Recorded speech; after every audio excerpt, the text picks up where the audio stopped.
It takes the dream.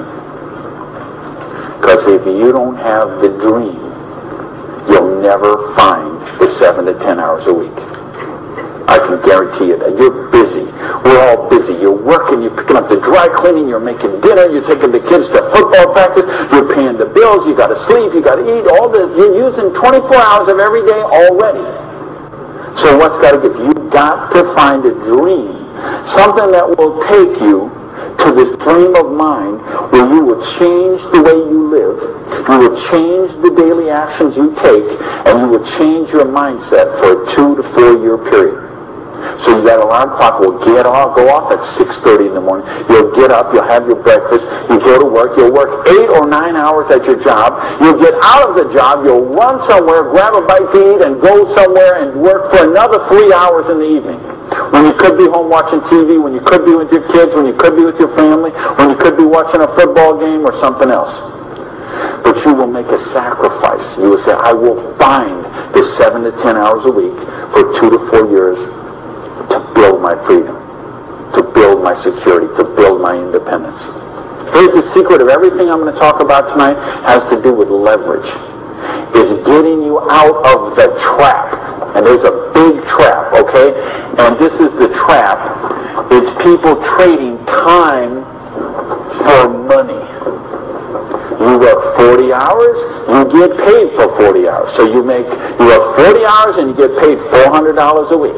If you need some extra money because there's something that you want to do, you put in some overtime, so you work 45 hours, so maybe you get $450.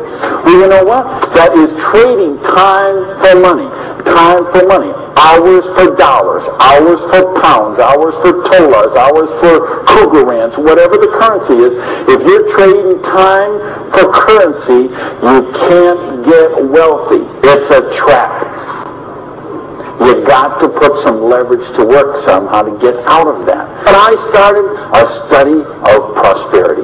And here's what I found. 2 secrets of prosperity. If you want to be wealthy, secret number 1, you have to be your own boss. Let me tell you a secret. I don't care how nice your boss is. I don't care how much your boss loves you and wants to help you. The truth is they have to buy you at wholesale and sell you at retail. Otherwise they don't make money and they don't stay in business.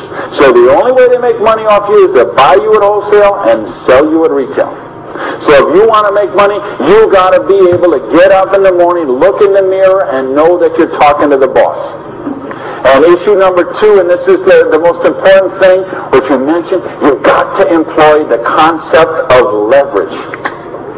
And this is something, J. Paul Getty, who was one of the wealthiest people the world ever known, he understood this. And he was quoted oftentimes, this is probably his most famous quote, when he said, I would rather have 1% of the efforts of 100 people than 100% of my own efforts. Because he understood the concept of leverage. And he became one of the wealthiest people the world has ever known. So tonight, I'm going to share with you how you can employ this same concept of leverage that the wealthiest people in the world do, and it'll allow you to get your share of that kind of wealth.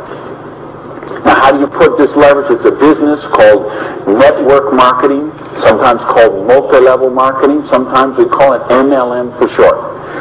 What is it? It's a business that allows you to leverage the efforts of other people who have a dream and are willing to trade that 7 to 10 hours a week to get a dream. So you're going to introduce them to the business.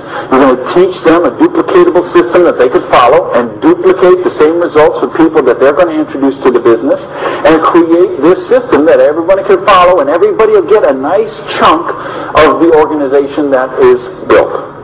And because you direct your own organization, because you are your own boss, you get some residual income out of the efforts of the people that you introduce to the business.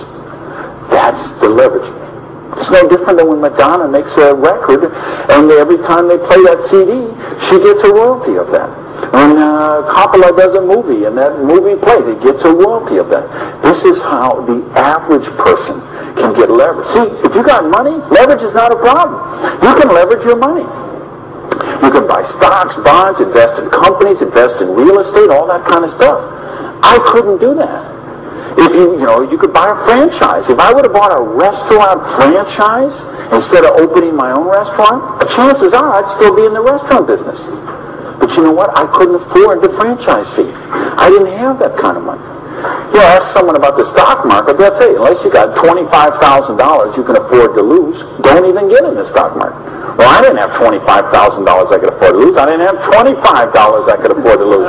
Forget it. But so I didn't have the money to leverage. And if you got a couple $100,000, couple million you can leverage, hey, maybe you don't even need to be here tonight.